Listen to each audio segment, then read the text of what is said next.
किसी का दिल न दुखा, उसने सब्र करके अल्लाह पे छोड़ दिया तो तुम्हारे लिए मसला बन जाएगा।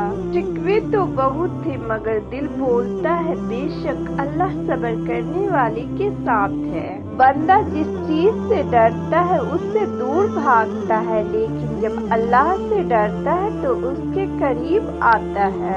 ए मेरे अल्लाह, मुझे इतना बदल दे, कोई कितनी भी तकलीफ दे मैं बस मुस्कुरा कर तेरा शुक्र अदा करूं। ए अल्लाह, मुझे उस रास्ते पर चला जो मुझे सिर्फ तेरी तरफ ले जाए।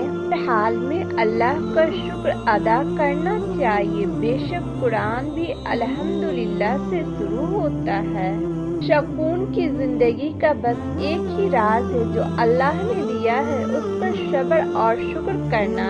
या अल्लाह, तेरा लाख लाख शुक्र है कि तूने हमें फिर से माह रमजान से नवाजा और इस रमजान में हम तेरे और भी करीब हो जाएं। आमीन।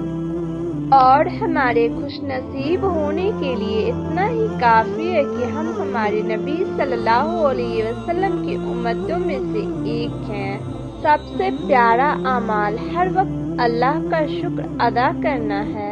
अल्लाह का शुक्र अदा करने वाले कभी मायूस नहीं होते। हालात कोई भी हो, शुक्र हमेशा शिकवे से बेहतर है। यकीन करना सीखो, सब तो सारी दुनिया करती है। जब अल्लाह किसी से खुश होता है तो उसके लिए नेकी करना आसान और गुनाह करना मुश्किल बना देता है। जो इंसान ये समझता है कि अल्लाह जो करता है वो हमारे लिए बेहतर होता है, वह कमाल का ईमान रखता है।